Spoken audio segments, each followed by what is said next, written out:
So while I was editing this, I realized I had a bloody eye. But given this one is about Eli Roth, no point on reshooting it, so I kept it.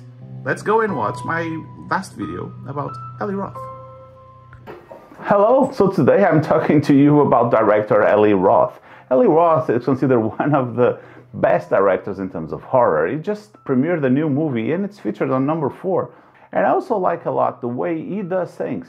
You know, this director is very creative. He can show up with new ideas. He comes up with different ways of telling stories.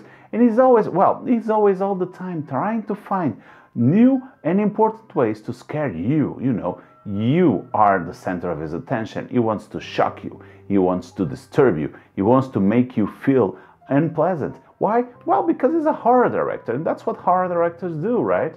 But Eli Roth does it in a very different way. The way he does it is he focuses a lot on gore, on blood, on shocking features. You see, just look at the pictures he's done before. Let's start right from the beginning, you know. He started with Cabin Fever. No, Cabin Fever pretended to be a movie of a couple of people going to the woods and staying on a cabin and having some sort of infection. And that was fine until the moment, you know, that horrible scene happened, and then that became into a bloodbath. That's what made him famous, you know, that bloodbath full of iconic horror killers filling up the cabin and killing, basically killing everybody in the woods, right? So after that, he was kind of invited to do a torture version of many other movies that existed. A lot of times directors across the world and even in Europe, whenever they want to shock somebody, they will go really up close and personal to scenarios where people are kidnapped and tortured. If you combine that with youth traveling, and back in the days before Airbnb, every young people traveling across Europe would stay in a hostel. So portraying a scenario where you're staying in a hostel actually to be kidnapped, tortured and filmed by sadistic people is horrific. It gets closer to your reality, and then in a brutal way, Eli Roth shows you torture scenes and horrific scenes. It is very similar to those kind of snuff or torture porn movies, but actually not going that way to the extreme, because obviously this is not found footage. Nobody's actually being tortured. But that edge of what is real, what is not, is something that he likes a lot to cross, and he likes a lot to challenge you. That's why another movie that he did is called Green Inferno. Well, Green Inferno is a special one. This movie is actually kind of inspired by a movie called Cannibal Holocaust, done a long time ago, in a period where cinema was not that open as it is now. A couple of directors pretended to do a movie where not actors actually, if they were actors, that would be strange. So they were actors, but they were not pretending to be actors. Got it? So actors pretending to be people going to the Amazon forest and exploring the part of the Indians there, you know, the people living there in the Amazons, the tribes and the primitive tribes, just to be kidnapped and eaten alive because, well, there is a lot of cannibals there. And what actually that was positioned to the world and presented to the world by the Italian team that did the movie, they were pretending this was a found footage. And actually they were forced to prove in court that those actors did not actually die in the Amazon forest. Fast forward to present times. We had a similar event with Blair Witch Project and a couple of other pretending to be found footage. That inspiration is Green Inferno. Green Inferno doesn't want to be a found footage film, but actually is engaging with cannibals and the atrocities of being eaten alive, which is basically what Eli Roth wants to do. For the movie fans and horror fans, that puts you back to that scenario of cannibal terror, cannibal ferox, or Holocaust cannibal, or all those movies that happen in that area. Sometimes I don't even remember the names of all of them.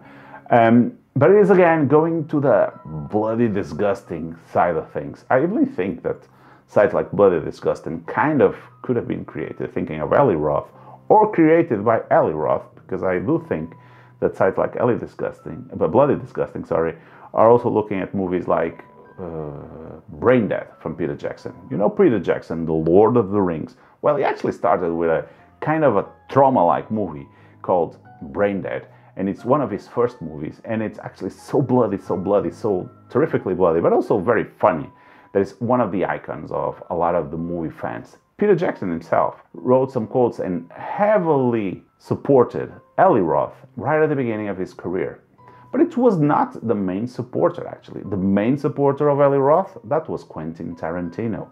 Quentin Tarantino produced the Hostel movie and supported Eli Roth throughout his career. What ended up happening? Well, he invited Eli Roth to star in one of his movies.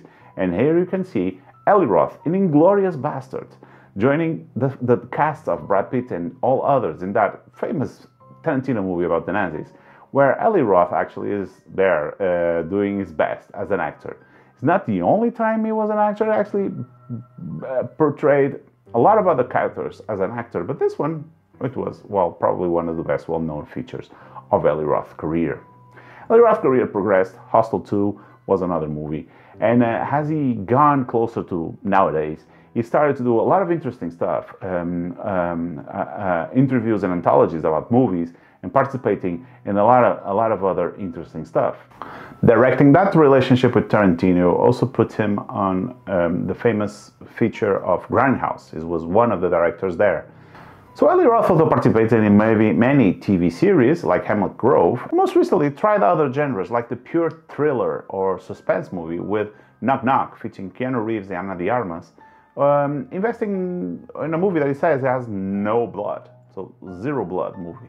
From Eli Roth. It's quite strange. Well, fans kind of like do a so-so on these kind of movies, and I do think that the movie he is bringing now to the cinemas, called Thanksgiving, goes back to his origins. So Thanksgiving goes back to those slasher movies happening in famous moments, such as Halloween, with someone killing lots of people living in a small town, back from a legend of the past and problem from the past, kind of like Nightmare on Elm Street, but with a Eli Roth twist. Well, just to open on the trailer, just think about it. Yes, it's true. If I was a cannibal and it was Thanksgiving, most likely I would eat people instead of turkey.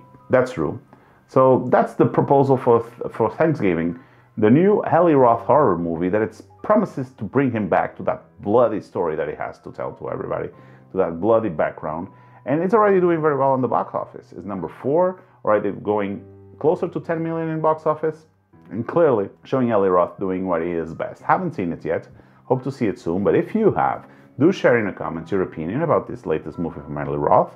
Tell us what you think about it, and tell us if you like this director or not as one of your favorite directors. What I can tell you is that for me, Eli Roth is mid-table in terms of horror directors. He never truly convinced me like others have, because, well, bloody is kind of an easy way of trying to do horror and shocking.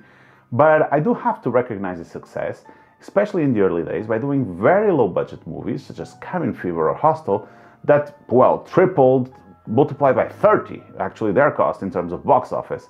So really impressive results that puts him on the top of the list. And I have to recognize number 4 with the horror movies on a family holidays. That's pretty cool, man. So congratulations on that.